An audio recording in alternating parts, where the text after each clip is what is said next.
لما رأوا العذاب يقولون هل إلى مرد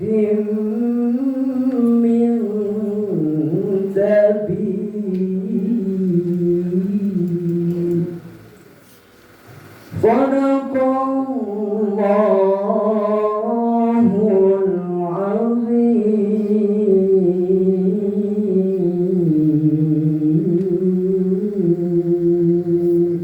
Jazakallah khair kepada Hamdi yang sudah melantunkan ayat suci Al-Quran. Mudah-mudahan untuk kita yang mendengarkan, insyaallah Allah berikan pahala juga seperti orang membacanya. Amin ya Allah ya Rabbal Alamin.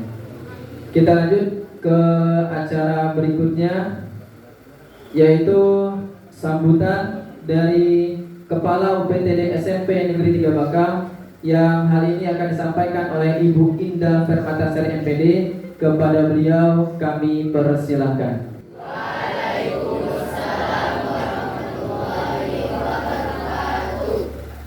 Alhamdulillahirabbil alamin wassalatu wassalamu ala asrofil anbiya'i wal mursalin wa ala alihi washabihi ajma'in. Amma ba'du. Allahumma sholli ala Muhammad wa ala ali Muhammad kama shallaita ala Ibrahim wa ala ali Ibrahim wa barik ala Muhammad wa ala ali Muhammad kama barakta ala Ibrahim wa ala ali Ibrahim fil alamin innaka Hamidum Majid.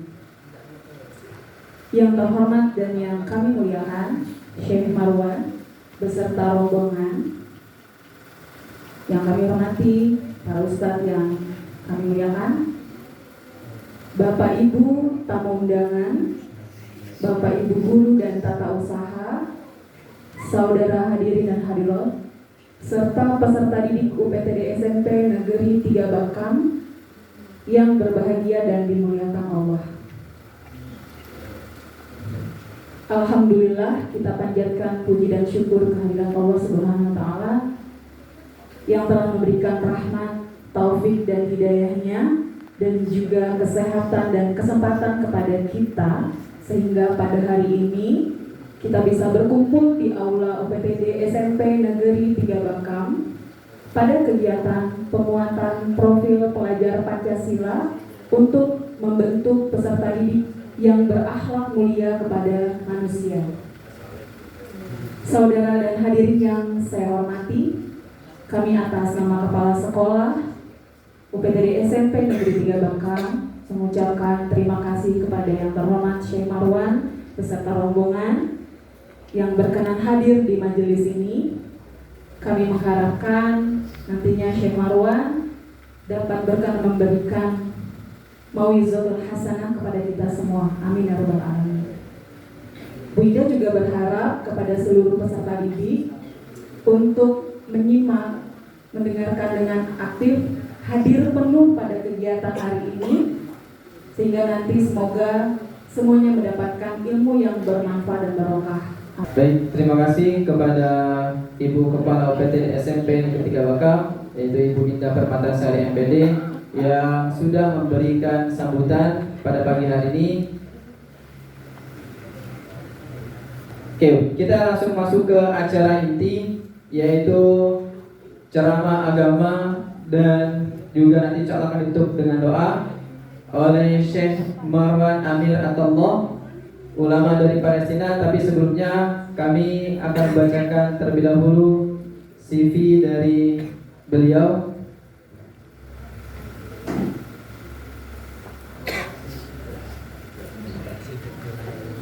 Nama Marwan Ataila, tempat tanggal lahir Gaza, Palestina, alamat Dago, Bandung.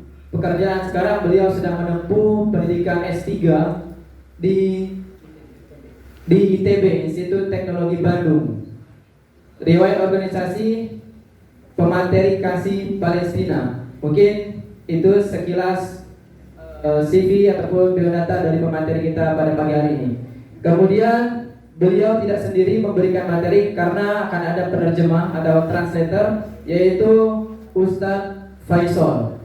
Tentu itu kegiatan ceramah agama dan doa yang akan disampaikan oleh Syekh Marwan Amir Atailah dipersilakan. Wassalatu wassalamu ala ashrafil anbiya'i wal mursalin sayyidina Muhammad alaihi afdhalus salatu wat taslim, amma ba'd. Assalamualaikum warahmatullahi wabarakatuh.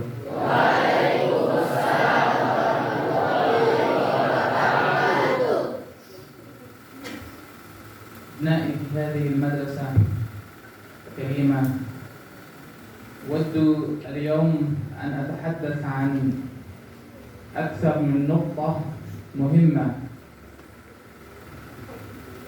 وأبدأ حديثي عن أهمية العلم. فبالعلم تبنى الأمم، وبالعلم تبنى الحضارات، وبالعلم تزدهر أعمالنا.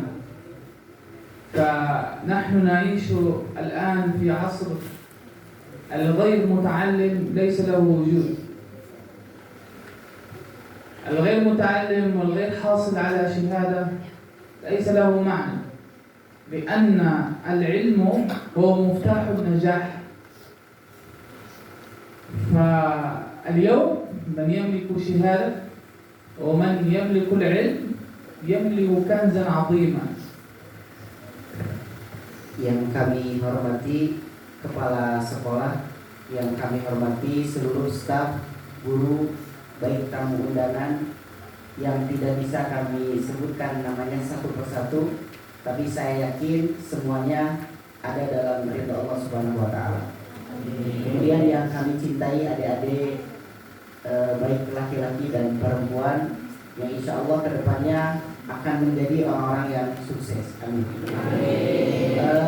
Mungkin yang pertama beliau menyampaikan kepada kita semuanya, nanti ada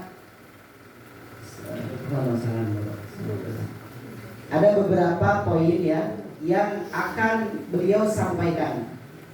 Tetapi kita minta kerjasamanya kepada semua yang hadir, terutama kepada adik-adik sekalian.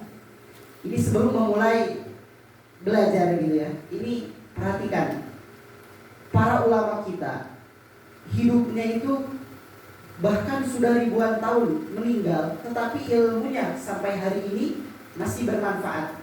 Contohnya adalah imam kita itu Imam Syafi'i. Imam Syafi'i, kenapa ilmunya sudah sekian ribu tahun meninggal, sudah sekian ratus tahun meninggal, tapi ilmunya masih ada sampai hari ini? Karena beliau orang yang menjaga adab, terutama kepada guru.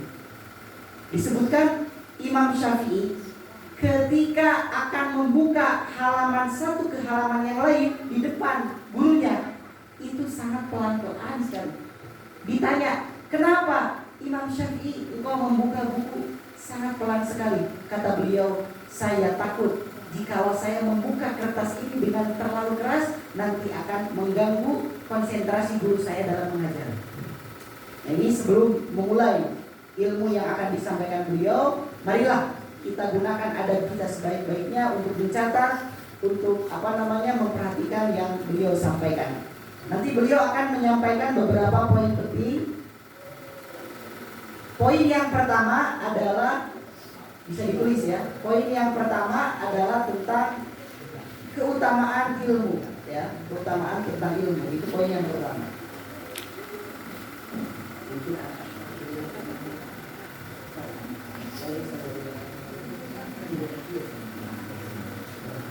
Oke, perhatikan. Ilmu ini yang akan membedakan satu orang dengan orang yang lain, ya. Contoh saya berikan gambaran seperti ini. Jadi ini saya berbicara sedikit agak santai ya, agar semuanya bisa memahami dengan baik. Contoh seperti ini. Ada seorang tukang angkat batu yang mengangkat batu dari tanah ke mobil truk, itu menghabiskan waktu kurang lebih sekitar 4-5 jam, menggunakan tenaga yang sangat banyak dan resikonya banyak sekali, dan digaji kurang lebih 100 bahkan bisa jadi kurang, bisa jadi lebih sedikit. Itu kerja menggunakan apa? Tenaga.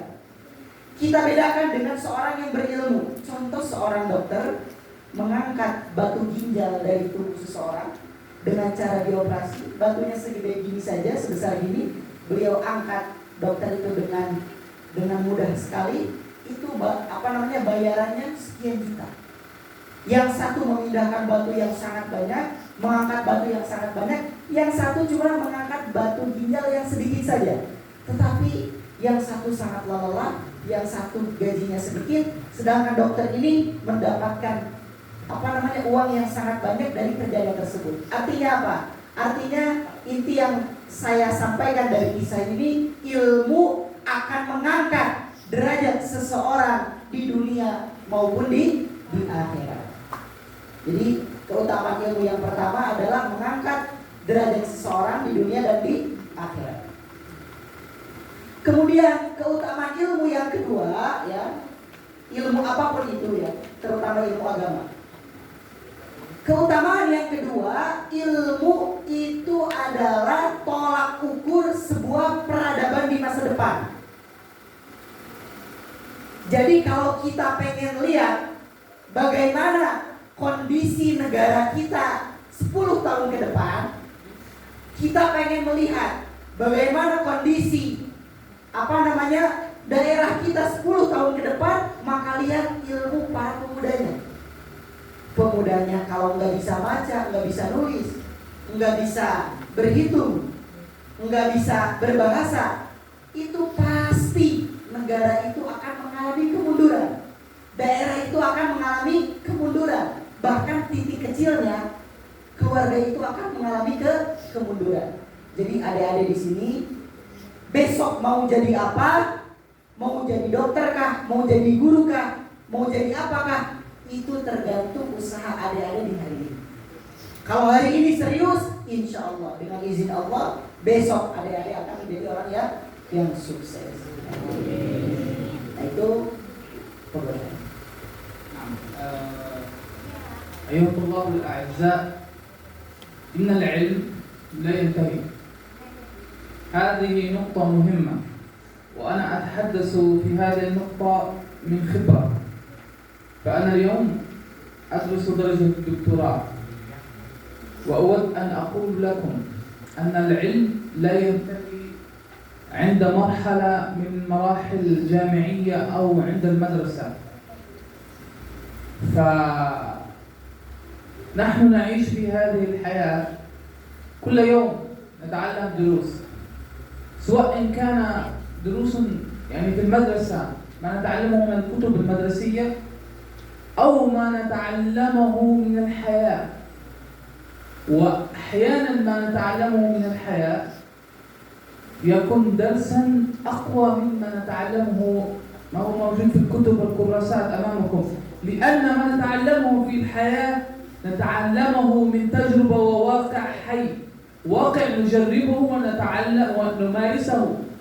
لذلك يجب أن تكون واعي أيها الطالب أن لا تتوقع أن تقول الآن سوف أدرس وأتعب وبعد أن أنتهي من الدرجة الجامعية السبتو خلاص أنا يعني لا أريد أن أكمل، انتهيت. إذا انتهيت قد انتهى عمرك وتوقفت خبرتك وتوقف كل شيء عند هذه المرحلة، لأن في هذا الزمان، في زماننا نحن اليوم، إنه عصر التكنولوجيا. فهذا الزمن إذا توقفت قليلا فقط لترتاح خسرت الكثير. فرسالتي لكم بأن العلم لا ينتهي، وأن ما تدرسه في الكراسة أو في الكتاب هو مجرد علم نظري، ولكن في الحياة هو علم آخر. Kemudian beliau menyampaikan kepada kita, adik-adik perhatikan.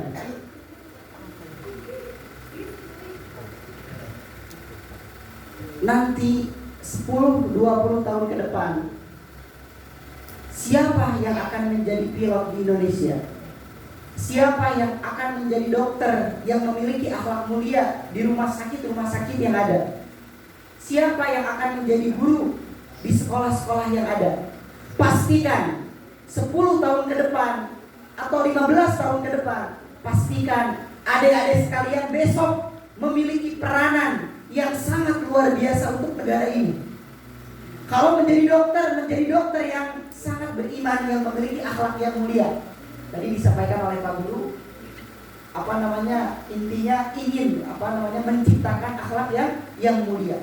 Kita butuh seorang pilot yang memiliki akhlak yang mulia. Kita butuh seorang guru yang memiliki akhlak yang mulia. Kita doakan semoga adik-adik di sini besok menjadi seseorang yang memiliki peran yang besar dan memiliki akhlak yang mulia. Amin. Nah, kemudian beliau menyampaikan, adik-adik sekalian, yang namanya belajar itu tidak akan ada hentinya. Biarpun nanti adik-adik sudah sekolah SMP selesai, lanjut ke SMA selesai, S1 selesai, kemudian ada yang diberi kesempatan untuk S2 selesai misalkan, ada kesempatan lagi S3 selesai. Hakikatnya belajar tidak ada waktu untuk selesai. Beliau mengatakan beliau juga sekarang lagi belajar S3 dan beliau tidak akan berhenti belajar sampai kapan? Sampai beliau meninggal dunia. Jadi ini juga nasihat untuk kita para guru, ya.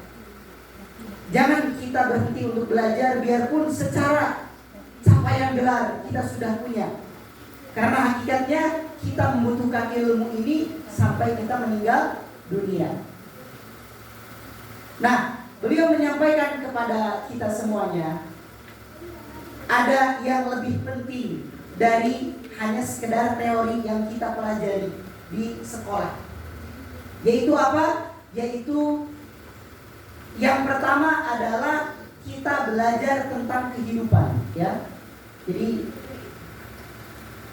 ya mungkin adik-adik hari ini masih kecil gitu ya, tapi nanti setelah dewasa sudah merasakan mencari uang sendiri, atau nanti misalkan sudah merasakan rumah tangga misalkan gitu kan. Nah, nanti itu akan ada pelajaran yang lebih berharga dari sekedar teori, adalah pengalaman hidup, ya.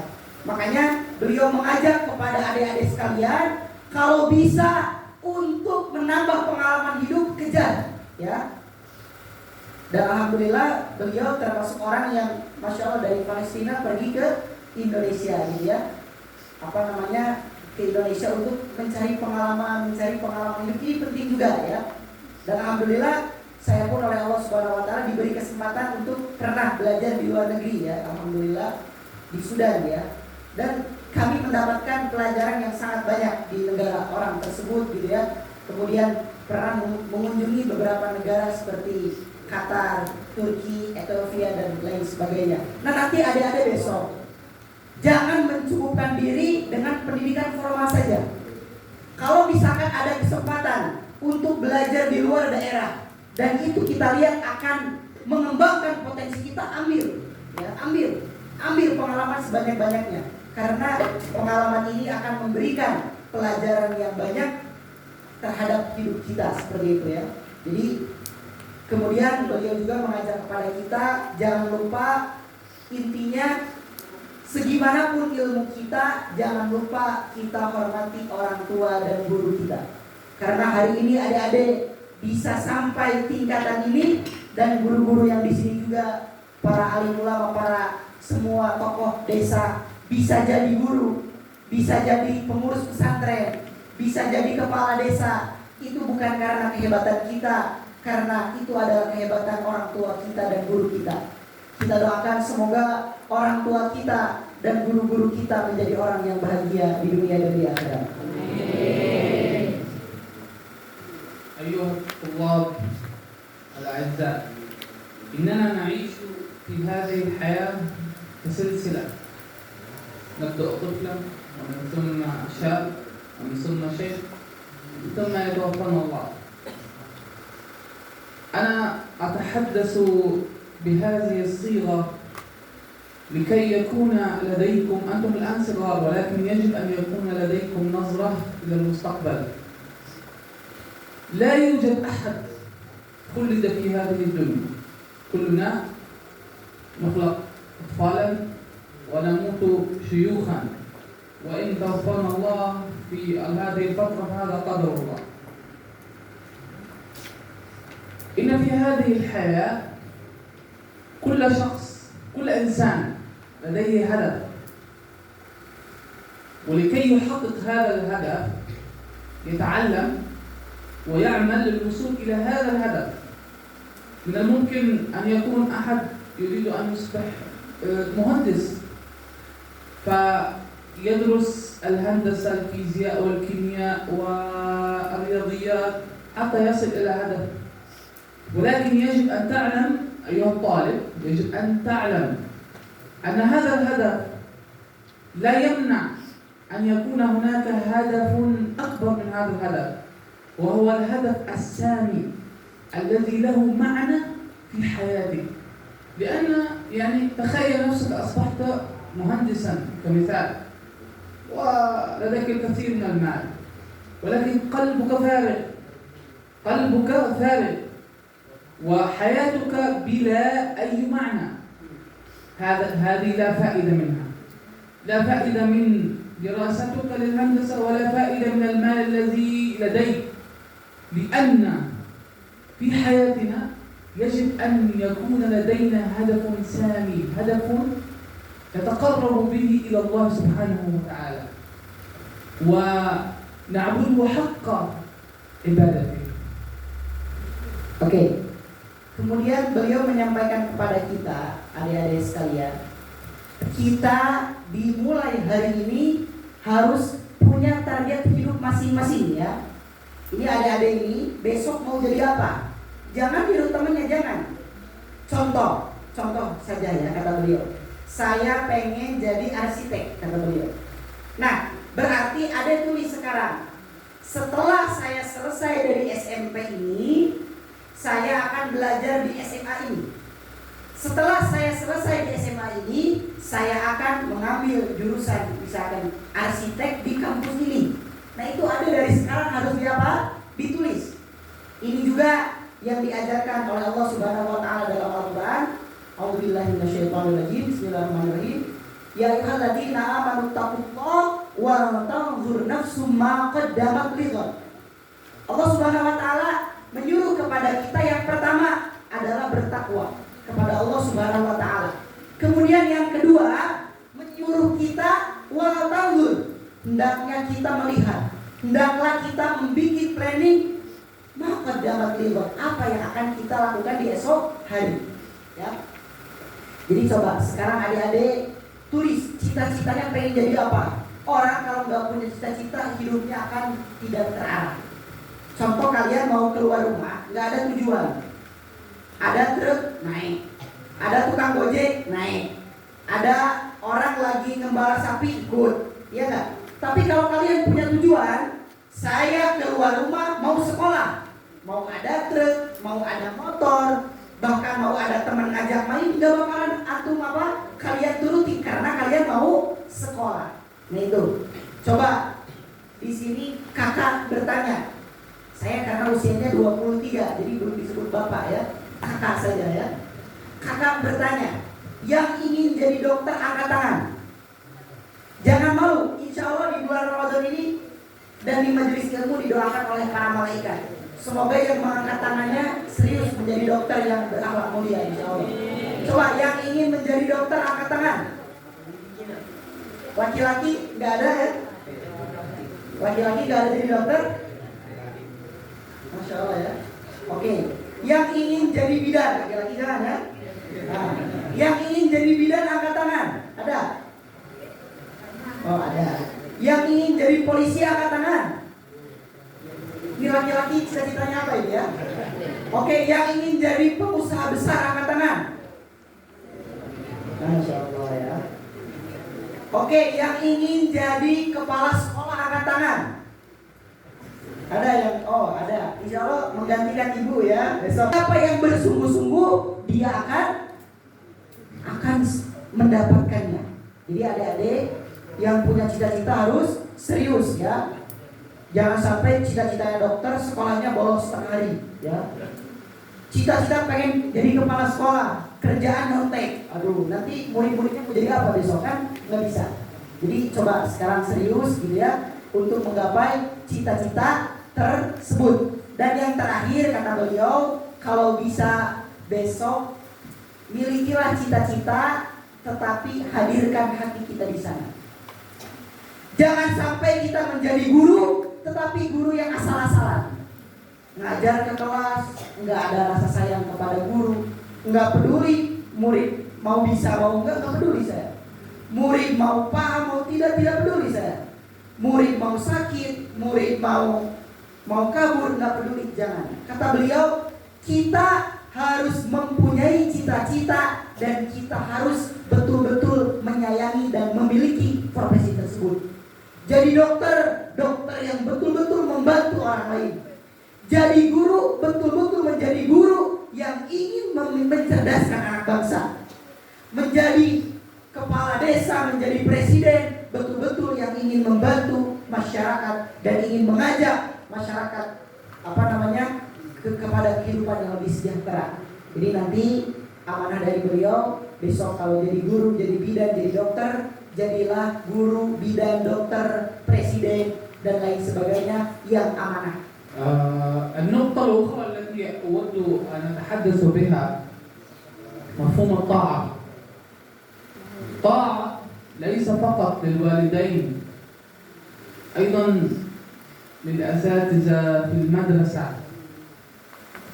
لأن كما قال الشاعر: كاد المعلم أن يكون رسولا، كاد المعلم أن يكون رسولا، لأن هو يوميا يوصل رسائل. هذه الرسائل عبارة عن علم ومعرفة وعبارة عن أخلاق أيضا. فالأخلاق تأتي قبل العلم، والطاعة هي جزء من أخلاقك الحميدة. فيجب أن تطيع معلمك، ويجب أن تطيع مدير المدرسة، ويجب أن تطيع والديك وتسمع كلامهم، لأن الطاعة تبعث على انضباط الطالب. فإن لم تكن مطيعا للمدرس ولوالديك في البيت أو شيخك في المسجد، فهذا يدل على عدم انضباطك. فمن أهم الأشياء التي قد يتبعها من في سنكم الطاعة حتى تكبر، وبعد أن تصل إلى سن معين وحدك سوف تقرر لأي طريق تذهب، لأننا نحن في هذه الدنيا مخيرين وليس مسيرين.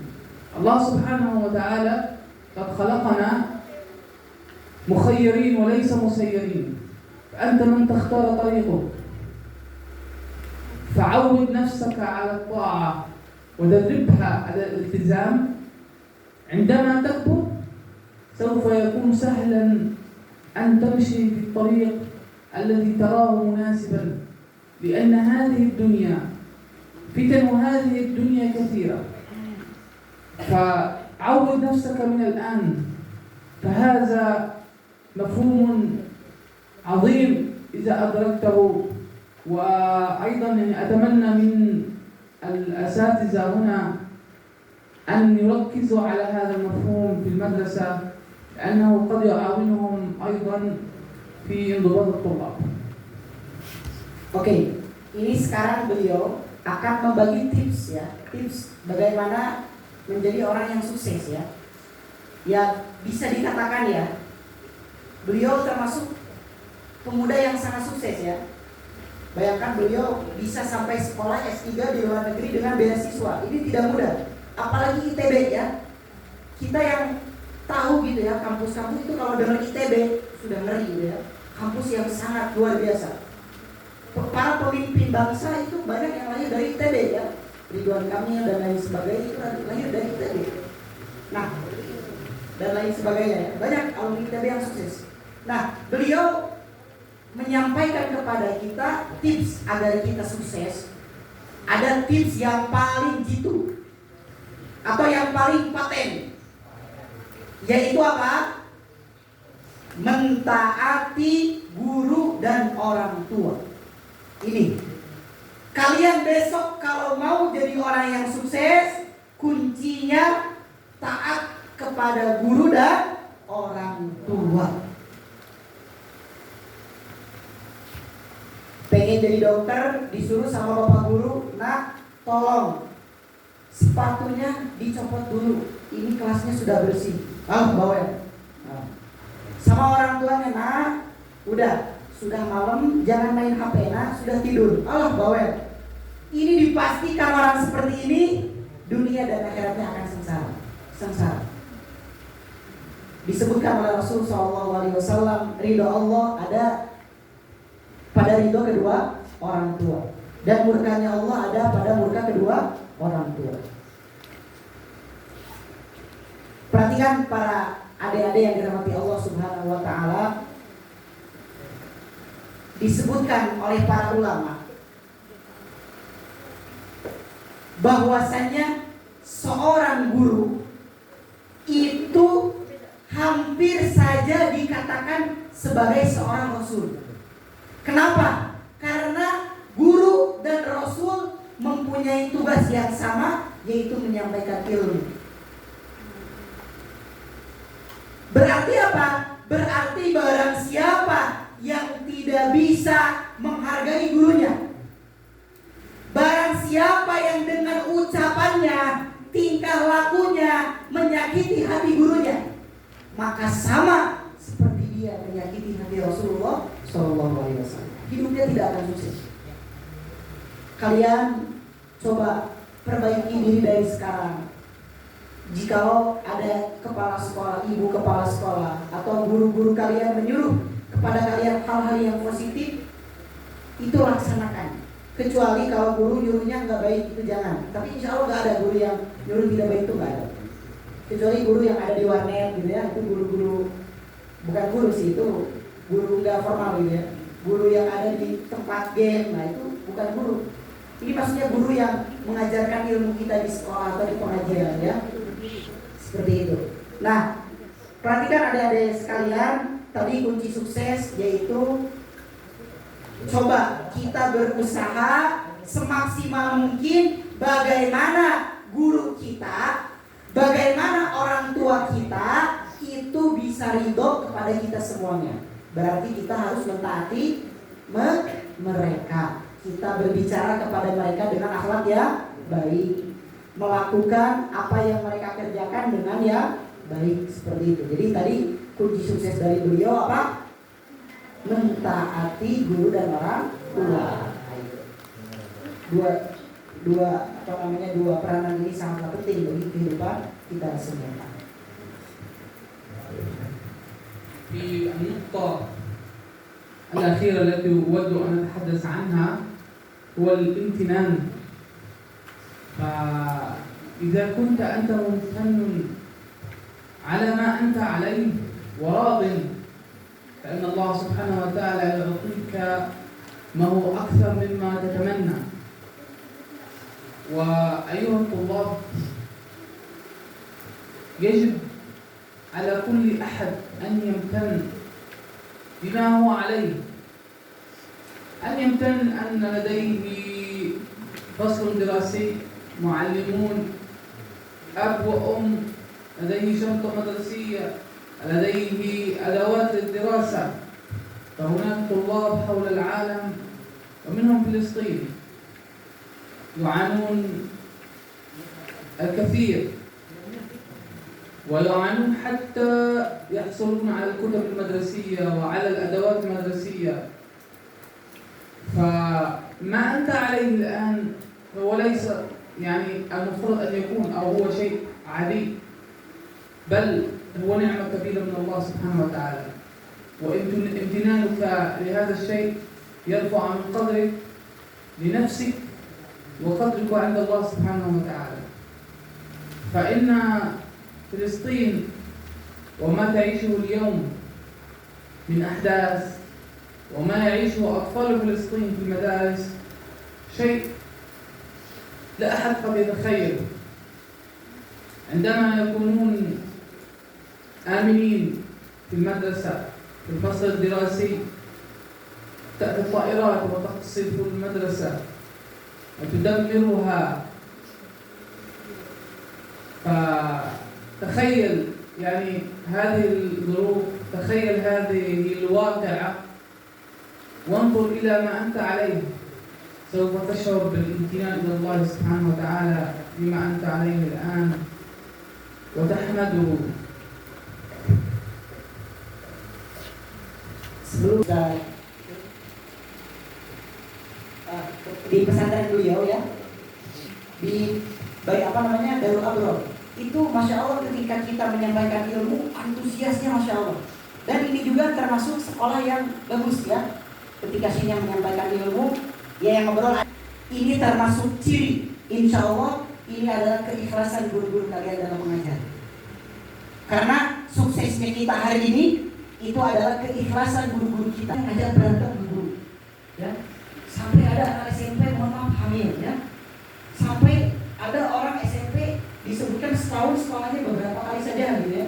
Tapi masya Allah, pesantren beliau dan sekolah ini saya rasakan masya Allah memiliki adab yang bagus, ya. Mayoritas, masya Allah. Ini saya yakin karena keikhlasan guru-guru yang mengajar di sekolah ini. Kita doakan semoga guru-guru kita sehat, gitu ya. Guru-guru kita dilancarkan rezekinya. Yang belum menikah, gurunya semoga menikah, gitu kan? Oh, keras sekali ya. Murid sekalian, adik-adik yang saya cintai, adalah kita senantiasa mensyukuri terhadap apa yang kita miliki hari ini. Ini tips agar kita bahagia itu bersyukur, ya. Sekarang kita masih punya kedua orang tua, ibu bapak kita masih ada. Berapa banyak orang-orang di sana yang tidak memiliki orang tua, ya. Kalian pulang berangkat sekolah, sut tangan kepada ibu kalian. Pulang sekolah ada orang tua kalian yang memasakkan masakan untuk kalian. Berapa banyak teman-teman kita yang orang tuanya sudah meninggal. Bahkan saudara-saudara kita di Palestina, bayangkan usia 2 tahun orang tuanya sudah meninggal. Usia 3 tahun, 4 tahun, usia SD, SMP orang tuanya dibunuh. Kita bersyukur kepada Allah Subhanahu wa taala, hari ini kita memiliki orang tua. Ya. Disebutkan barang siapa yang ingin menjadi raja, ya, kalian pengen jadi raja, maksudnya kehidupan kalian enak di dunia dan di akhirat, perlakukanlah orang tua kalian selayaknya sebagai raja. Itu kuncinya. Kalian kalau bisa membahagiakan orang tua kalian, kalian akan menjadi raja. Tapi ke orang tua nggak bisa membahagiakan, kalian akan jadi orang biasa. Ya, jadi bahagiakanlah orang tua kalian. Terutama kita ini yang orang tuanya misalkan sudah masuk usia 50, sudah masuk usia 60, kita bahagiakan mereka dengan sebisa kita. Nah, beliau juga mengajak bersyukur kepada kita. Kita hari ini punya seragam, ya. Alhamdulillah, lihat seragamnya, cantik-cantik, ganteng-ganteng semuanya, insya Allah, ya. Kalian punya seragam, alhamdulillah. Kemudian orang tua kalian bisa memberikan tas untuk sekolah, bisa beli sepatu, bisa beli peci, ya. Ini bersyukur kepada Allah, ya. Disebutkan beliau dulu di Palestina belajar sekian tahun di dalam tenda. Jadi tidak bangunan seperti ini, ada kipas anginnya, kalau ngomong ada speakernya, mikrofonnya. Beliau dulu ketika sekolah, zaman beliau sekolah itu belajarnya di tenda. Kenapa? Karena sekolah mereka dihancurkan oleh orang-orang Yahudi, dibom, gitu ya. Jadi mereka belajar di tenda. Tapi masya Allah sukses, gitu ya.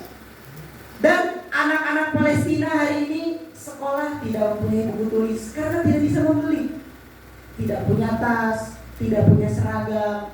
Ya bagaimana mau membeli seragam, bagaimana mau membeli tas, bagaimana mau membeli alat tulis, untuk makan saja mereka susah. Ya, orang tua saja mereka sudah meninggal. Makanya mereka Masya Allah datang ke sekolah itu ya pakai baju biasa, terkadang nggak bawa alat tulis karena nggak punya. Tapi Masya Allah mereka tetap belajar. Maksudnya apa para saudara-saudara sekalian? Hari ini kita mendapatkan fasilitas yang banyak. Seharusnya kita lebih semangat dalam belajar. Jangan sampai fasilitas kita hari ini menjadikan kita lemah atau menjadikan kita tidak semangat untuk belajar seperti itu. Jadi tetap bersyukur, disyukuri yang kita dapatkan hari ini.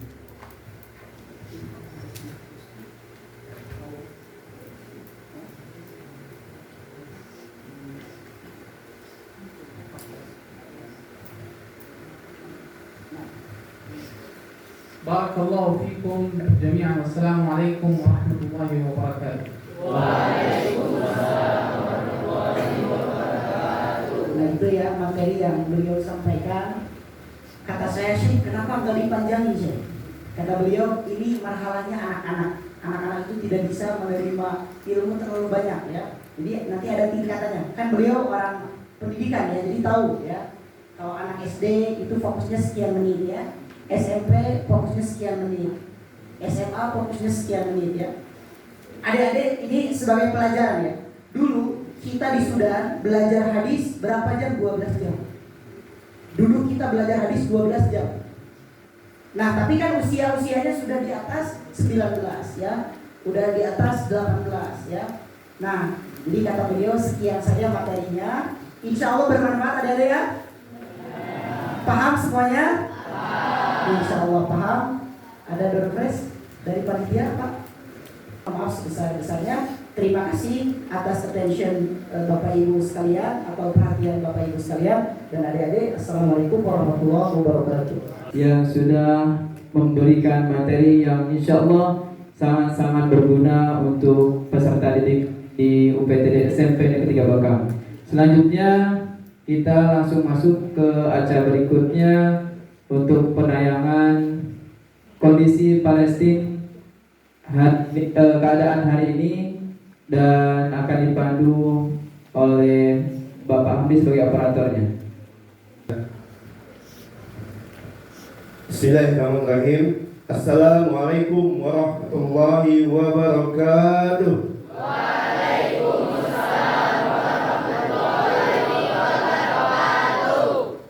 Alhamdulillah, alhamdulillahilladzi arsala rasulahu bil huda wa dinil haqq liyuzhirahu 'ala dini kulli wa kafa billahi shahida. Asyhadu an la ilaha illallah wa asyhadu anna Muhammadan abduhu wa rasuluh. Raditu billahi rabba wa bil islam dina wa bil Muhammadin nabiyya wa rasulah. Amma ba'du. Alhamdulillah, segala puji bagi Allah yang telah mencurahkan nikmatnya kepada kita semua pada hari ini. Tepatnya di ruangan insya Allah akan mencetak para generasi hebat yang akan lahir dari SMP Negeri 3 Bakam ini insya Allah. Maha suci Allah yang maha agung yang telah memberikan rahmatnya kepada kita semua sehingga kita bisa bersilaturahim bersama Syekh Marwan Amir Abdullah dan Ustadz Faisal. Ini adalah orang yang sangat luar biasa dari segi pendidikannya. Syekh Marwan Abdullah, beliau saking ingin menuntut ilmunya, perjuangan yang sangat luar biasa untuk bisa keluar dari kota Gaza.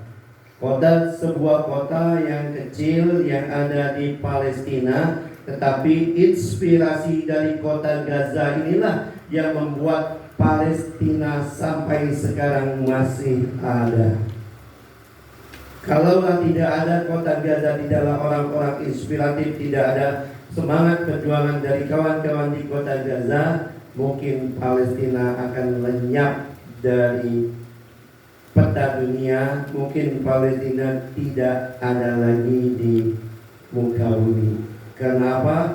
Karena inspirasi di kota Gaza adalah anak-anak di kota Gaza umur 8 sampai 15 tahun, mereka adalah para penghafal Al-Quran.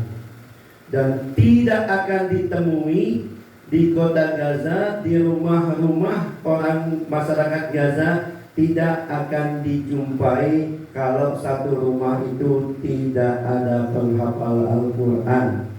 Jadi kesimpulannya, di kota Gaza adalah kota para penghafal Al-Quran. Walaupun kota itu menjadi penjara terbesar di dunia. Kenapa kita nyebut penjara terbesar? Karena kota tempat tinggalnya Syekh Marwan atau kota kelahirannya Imam Syafi'i. Imam Syafi'i lahirnya di kota Gaza. Jadi kota itu sekarang menjadi penjara dunia. Kota Gaza mirip dengan kota Bangka Belitung atau Pulau Bangka, ini dikelilingi dengan laut. Tetapi kota Gaza dari ibaratnya kalau Pulau Bangka dari Berinyu sampai ke Tobuali telah dibangun tembok rasial. Tembok rasial ini tembok yang di bawahnya 5 meter, sudah dipondasi 5 meter, dan tingginya sekitar 15 meter. Dari Tobuali sampai Mentok dibangun juga tembok rasial. Dari Mentok sampai ke Berinyu dibangun juga. Jadi kebayang nggak bagaimana perjuangan Syekh Marwan untuk mendapatkan beasiswa untuk dapat menuntut ilmu di Indonesia. Begitu juga dengan Ustadz Faisal. Beliau rela meninggalkan kedua orang tuanya untuk mendapatkan sebuah pendidikan. Nah, ini adalah peta Palestina. Peta Palestina di tahun 1946, yang hijau ini adalah Palestina. Pada saat itu 1 tahun setelah kemerdekaan Republik Indonesia. Artinya sebelum tahun 1946, Palestina ini adalah negeri yang kaya. Palestina ini adalah negeri yang makmur. Palestina ini adalah negeri yang banyak orang-orang kaya di dalamnya. Karena apa saya katakan Palestina adalah negeri yang kaya? Pada saat Bung Karno datang ke PBB untuk memperjuangkan kemerdekaan Republik Indonesia, yang mendukung perjuangan kemerdekaan Republik Indonesia adalah salah satu mufti yang ada di Palestina, dan seorang mufti Palestina ini adalah orang kaya. Dan beliau mengatakan kepada Bung Karno, silakan ambil semua harta saya, silakan ambil semua aset saya, merdekakan Indonesia. Artinya Palestina adalah negeri yang kaya saat itu. Dan sampai hari ini Palestina masih orang-orang kaya semua. Dan tidak ada ditemui di Palestina seorang pengemis. Maka nanti akan saya sampaikan.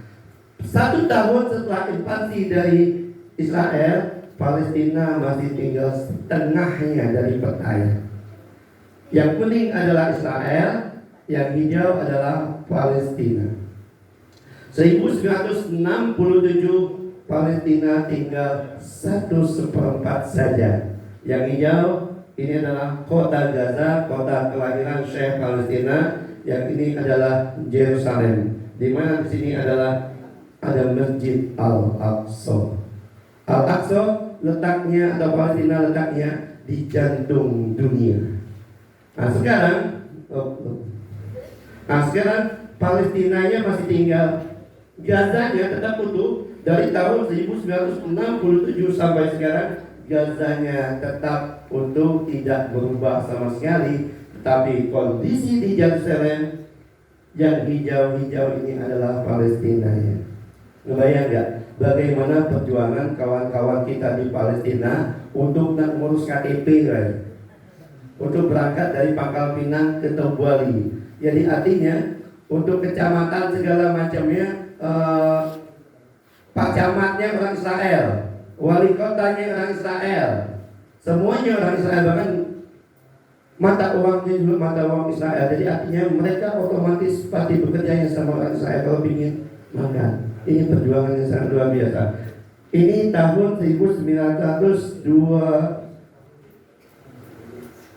Kalau misalnya 2000, dan sekarang itu beda lagi perubahannya. Kenapa kita pandang Gaza tetap utuh, dan Palestina yang kota Palestina Yerusalem itu sudah masih tinggal beberapa wilayah saja. Karena Allah berikan kekuatan kepada saudara-saudara kita di kota Gaza. Di Palestina mereka bukan di negara yang miskin. Palestina bukan negara yang malas. Tetapi orang Palestina itu bukan orang yang miskin. Pada saat kita bicara Palestina, pada saat datangnya orang Palestina ini, pasti orang Indonesia nyebut bahkan sebagai orang awam, pasti minta sumbangan, pasti minta donasi. Tetapi tidak, karena Palestina bukan orang yang miskin, karena mereka, hak mereka diambil, kekuasaan mereka diambil Palestina. Kenapa perjuangan kita, tolak ukur kita adalah Palestina? Kalau kita ingin melihat kekuatan umat Islam, Islam itu kuat atau lemah, lihatlah Palestina. Lihatlah Masjid Al-Aqsa. Pada saat Masjid Al-Aqsa itu masih dikuasai tentara Zionis, artinya kekuatan umat Islam di negara lain pun itu tidak ada kekuatannya. Kita lihat kenapa Palestina? Karena Palestina ada Masjid Al-Aqsa. Karena ada 7 keajaiban di Palestina. Yang pertama, Palestina adalah negeri yang diberkahi. Jadi bumi Palestina itu bumi yang berkah. Seluruh tanah Palestina itu adalah tanah berkah karena ada Masjid Al-Aqsa. Kenapa? Karena berkah. Karena pada saat Rasulullah Shallallahu Alaihi Wasallam Isra dan Mi'raj, perjalanan pada malam hari dari Masjidil Haram ke Masjid Al-Aqsa dengan jalan kaki dan dengan sebuah perjalanan pada malam hari. Setelah itu dari Masjidil Aqsa ke Sidratul Muntaha atau langit ke-7 mendapatkan perintah sholat. Sebelum Rasulullah Shallallahu Alaihi Wasallam berangkat ke langit yang ke-7, beliau menjadi imam sholat subuh berjamaah. Kita merayakan peristiwa Isra dan Mi'raj setiap 1 tahun sekali. Bahkan kalau saya usianya udah 44 tahun, artinya pada saat masuk SD umur 6 tahun, 44 potong 6 jadi 38 tahun. Selama 38 tahun saya merayakan peristiwa Isra dan Mi'raj. Dan bahkan beberapa tahun yang lalu saya tidak tahu di mana Masjid Al-Aqsa-nya. Padahal kita merayakan peristiwa Isra Mi'raj mengingatkan Masjid Al-Aqsa. Pertanyaannya, yang manakah Masjid Al-Aqsa? Di sini ada Masjid Kubah kuning, ada Masjid Kubah hitam atau merah. Nah, silakan yang bisa menjawab, kita kasih hadiah syal Palestina yang akan diberikan oleh Syekh pada hari ini. Yang menjawab warna kuning angkat tangan. Yang menjawab Masjid Al-Aqsa adalah masjid yang berkubah kuning atau berkubah emas. Yang berkubah hitam.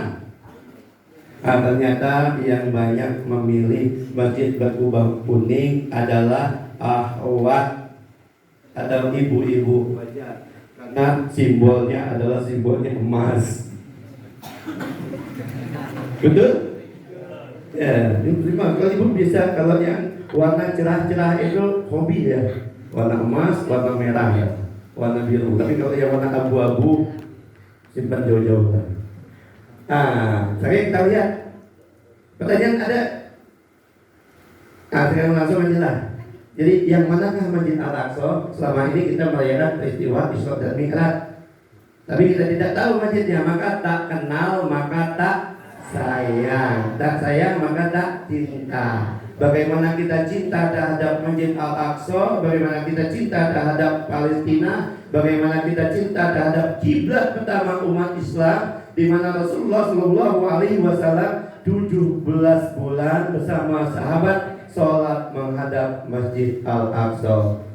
Inilah kawasan komplek Masjid Al-Aqsa. Bukan hanya yang berkubah kuning atau bukan hanya yang berkubah hitam. Semuanya Masjid Al-Aqsa. Masjid yang berkubah kuning itu namanya Masjid Qubatus Sokro.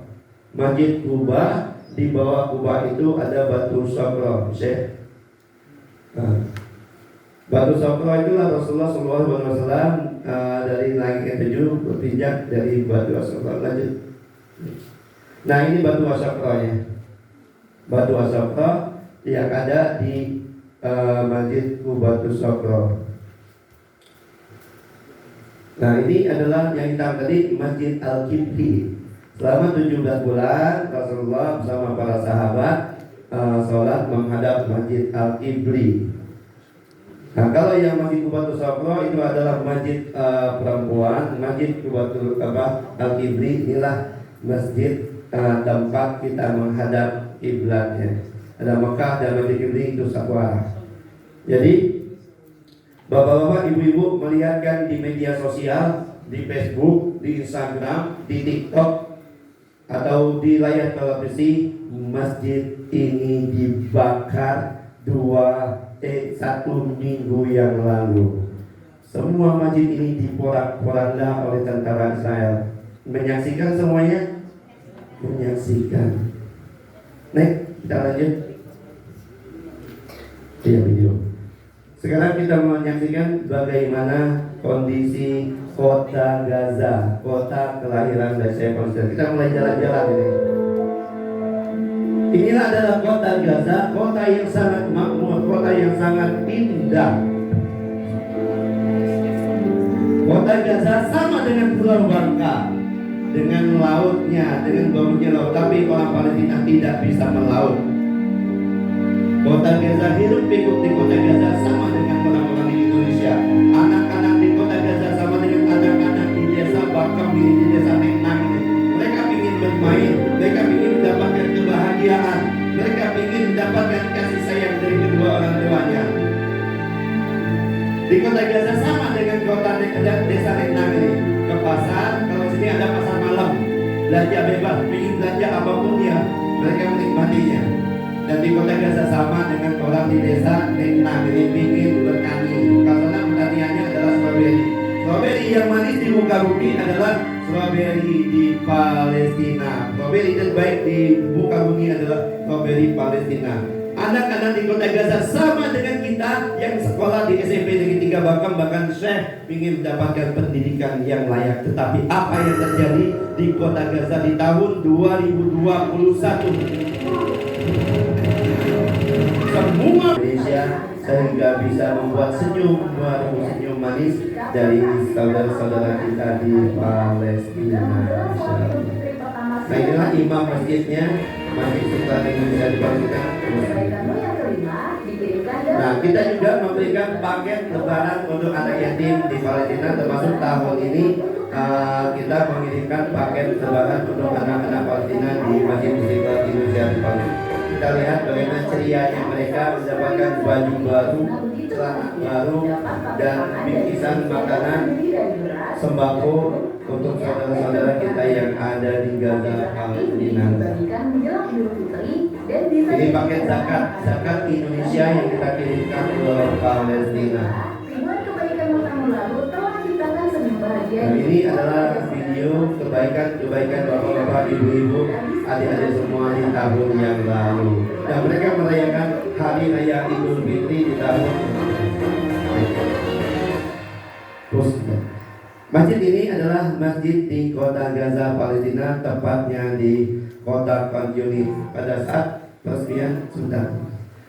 peresmian kemarin, alhamdulillah saya adalah salah satu delegasi Sumatera untuk bisa hadir langsung di Masjid Istiqlal Indonesia di kota Gaza. Kami ucapkan terima kasih pada adik-adik semua yang istiqomah dan mau meluangkan waktunya di bulan Ramadan ini untuk mendapatkan informasi dari kami. Kami ucapkan terima kasih pada Bapak Komite BPD, Ibu Kepala Sekolah dan staf guru, adik-adik semua yang dimuliakan Allah. Semoga ini akan menjadi inspirasi kita semua untuk tetap cinta terhadap masjid kita atau Masjid Al-Aqsa. Karena mau tidak mau, suka atau tidak suka, niat atau tidak niat, suatu saat Allah akan hadirkan kita semua yang hadir di ruangan ini untuk bisa berkumpul di Masjid Al-Aqsa. Kapan itu? Kalau tidak bisa sekarang, kita akan di Allah kumpulkan pada padang mahsyar nanti. Tapi pada saat Allah kumpulkan kita di padang mahsyar, ada sebuah jawaban yang bisa kita jawab. Pada saat Allah katakan, apa bukti cinta Anda terhadap Masjid Al-Aqsa? Maka hari ini berikanlah setetes minyak, setetes rezeki kita untuk bisa memberikan semangat untuk saudara-saudara kita di Palestina. Bagi ibu-ibu, bapak-bapak yang ingin memberikan infak terbaik dan donasi terbaiknya bisa menghubungi tim kita. Nanti kita ada nomor rekeningnya, bisa ditransfer kapan saja insya Allah. Yuk kita gotong royong, kita berikan senyum terbaik untuk saudara-saudara kita di Palestina. Terima kasih. Assalamualaikum warahmatullahi wabarakatuh. كم صلاة عادل الصلاة في المسجد الأقصى؟ Baik. Sekarang untuk laki-laki dulu. Pertanyaan yang pertama, silakan dijawab. Oke. Pertanyaan yang pertama, sholat di Masjidil Aqsa itu sama perbandingannya dengan sholat di masjid biasa berapa kali lipat? Kan tadi disebutkan ya, di Masjidil Haram sekian, di Masjidil Aqsa sekian, di Masjid Nabawi sekian. Coba yang laki-laki dulu kita hitung sampai 3. Jadi hitungan 3, angkat tangan dulu ya. 1.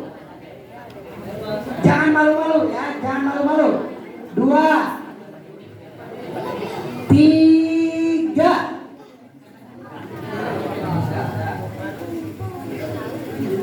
Ayo, dapat sal Palestina dikasihkan langsung oleh Syekh Marwan. Adek. Silakan maju. Silakan.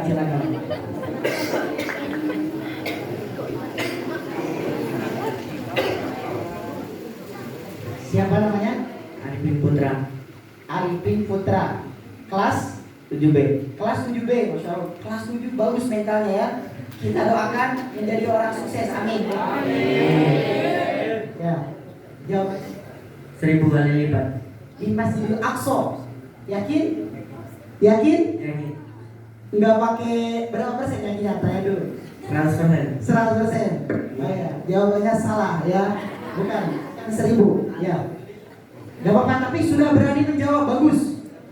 Jadi kalau nanti guru-guru muda ini ya, bagus. Kita kasih apresiasi, sudah berani. Bagus. Ya, bagus. Oh.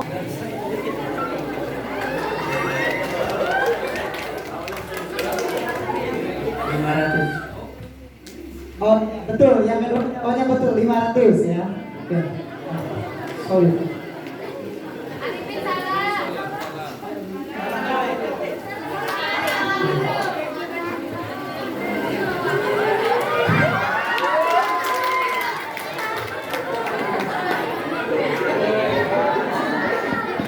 Sudah ya? Sudah dipotongnya, Ibu, sudah? عدد 3 من فوائد العلم الزكاة. Baik. Pertanyaannya silakan dijawab, perempuan. 1, 2, 3. Ya. Ayo, yang bisa jawab silakan langsung maju ya. Oke, saya translate dulu ya. Perhatikan adik-adik sekalian, ini kunci sukses ya.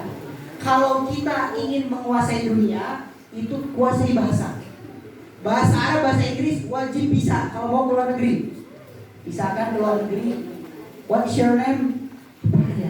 Kita bisa, kita harus bisa bahasa Inggris, harus bisa juga bahasa Arab ya, insya Allah. Nah, pertanyaan dari beliau, sebutkan tiga keutamaan ilmu yang sudah disampaikan di awal. Sudah, yang disebutkan beliau sebagian boleh, yang sudah diajarkan ibu bapak guru juga boleh di kelas. Yang penting 3 keutamaan ilmu. Ilmu ini akan gini, akan gini, akan gini. 3 saja. 3 saja. Ibu guru tidak menjawab ya. Nah, ibu guru nanti dikasih hadiahnya sama suaminya ya. Yang belum punya suami dikasihnya sama orang tuanya. Oke, sekarang adik-adik dulu yang kelas SMP. Oh, silakan maju. Masya Allah. Nah, Yang pertama, ilmu mengangkat derajat manusia di dunia maupun di akhirat. bagus. Yang kedua, bagus sekali, baru satu ya. Coba lagi. Satu ya. Yang ada yang ketahui baik dari ibu di sekolah atau ibu guru di pengajian boleh. Ilmu itu buat apa? Mengajar sopan, santun. Keutamaan ilmu agar menjadikan kita orang yang berakhlak, sopan santun boleh. Yang ketiga terakhir, dengan bahasa ade saja. Nanti kakak coba pahami ya. Apa lagi? Mengangkat derajat seseorang di dunia dan di akhirat, akan menjadikan pribadi atau person yang berakhlak mulia. Kemudian yang terakhir akan yang ada kata satu lagi.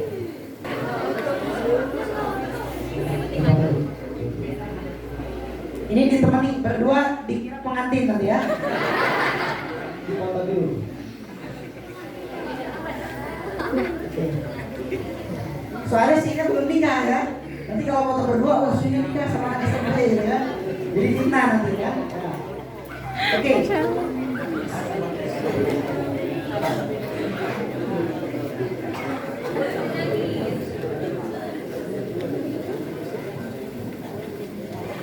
Quote hadis syarif. Silakan hadis. Hadis itu perkataan Nabi ya. Kalau bisa Arabnya mantap. Tahu artinya mantap. Nggak tahu intinya apa gitu. Paham ya? Hadis. Hadis dari Nabi sallallahu alaihi wasallam.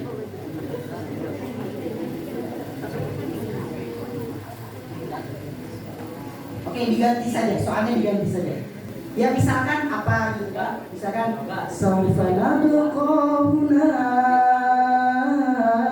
kayazulal alam saufa nahyahuna. Boleh apa saja lah ya. Tapi jangan ada juga ya.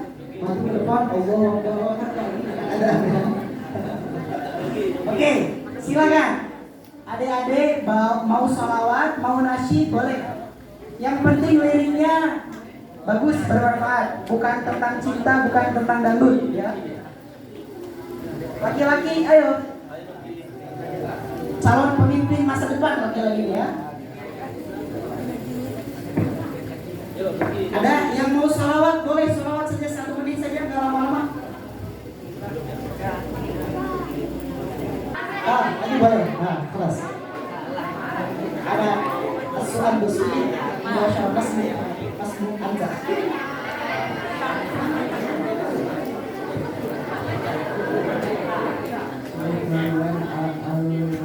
Allah. Saya Marwan Atta Allah. Amir Atta Allah. Atta Allah. Gak apa-apa, betul, namanya Syekh Marwan. Nah gitu saja sudah ya. Syekh Marwan Amir Atollah. Nah, pakai top Atollah. Karena lidah-lidah bangga ya, gak apa-apa ya. Betul, jawabannya betul. Ya, terima kasih.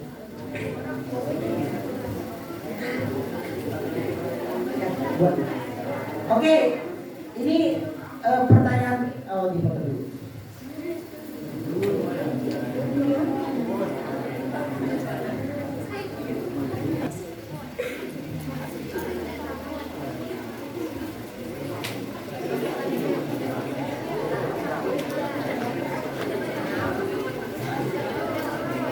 Enggak, maksudnya bukan terlalu dalam seperti itu. Maksudnya gini, maksudnya pertanyaan dari beliau, apa peran yang bisa diambil oleh perempuan di masa yang akan datang?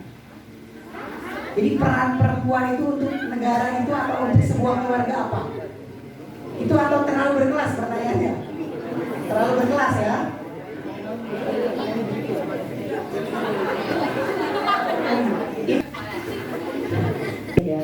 Ini mix saja saya bicara nervous coba ya. Luar biasa ya Ramadan ini. Oke, pertanyaannya tadi beliau mengatakan Kalau pengen sukses harus seperti ini. Sebutkan satu saja. 2, 3. Itu coba siapa? Itu. Iya kamu. Iya. Itu boleh maju. Yang mana? Oh ini aja sudah, gak apa-apa. Ini aja. Iya, yang mana bisa. Boleh. Bersyukur.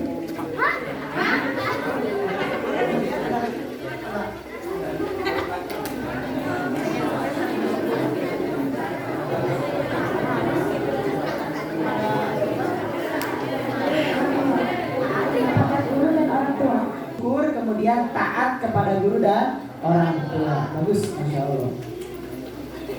Santai ya, ini tidak usah terlalu nervous ya. Insya Allah tidak akan digigit.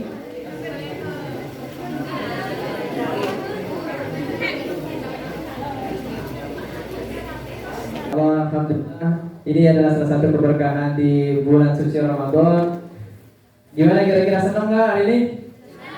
Senang, alhamdulillah. Oke, untuk mengefektifkan waktu, karena berhubung sepertinya waktu sholat zuhur sudah tiba, setelah ini kita akan ada penyerahan infak dari UPTD SMP Negeri 3 Bangka untuk Palestina. Mungkin hal ini akan disampaikan oleh Ibu Kepala UPTD SMP Negeri 3 Bangka yang akan disampaikan kepada Syekh Marwan Amir Atullah. Oke, silakan untuk didokumentasikan. Jadi ini adalah infak dari warga UPTD SMP Negeri 3 Bangka yang insya Allah akan berguna untuk kemanusiaan yang ada di Palestina. Takbir. Oke, silakan untuk didokumentasikan dulu.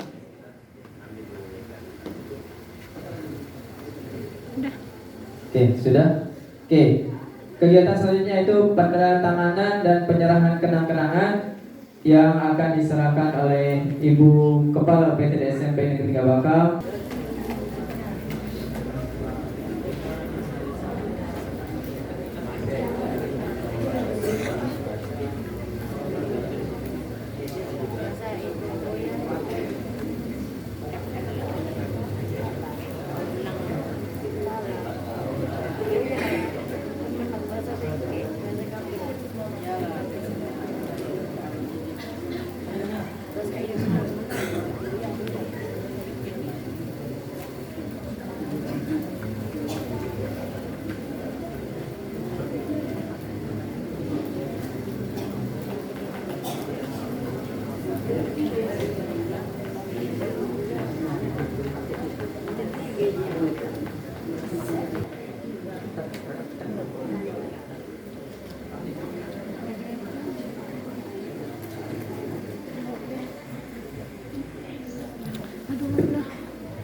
Oke, mungkin untuk selanjutnya kami mohon kesediaan kepada Bapak BPD Desa Nenang dan juga Komite UPTD SMP Negeri 3 Bangka untuk mengambil foto Pak bersama dengan Syekh Marwan Atullah.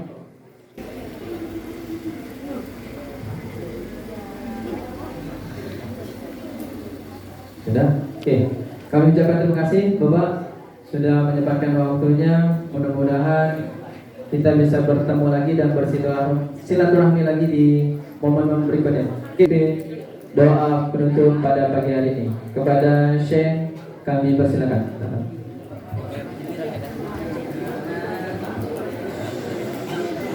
اللهم اهدنا فيمن هديت وعافنا فيمن عافيت اللهم اجعل القرآن العظيم ربيع قلوبنا وجلاء همومنا وأحزاننا اللهم أرنا الحق حقا وارزقنا اتباعه وأرنا الباطل باطلا وارزقنا اجتنابه اللهم اجعل هذه المدرسة دار علم ومعرفة اللهم اجعل طلاب علم وارزقهم حفظ الأنبياء فهم الأنبياء وحفظ المرسلين الأكرمين.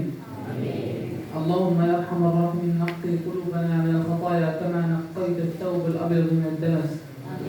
اللهم اغفر لنا ما تقدم من ذنبنا وما تأخر. اللهم يا ربنا يا أرحم الراحمين اجعل أيامنا مباركة واغفر لنا ذنوبنا واهدنا يا أرحم الراحمين.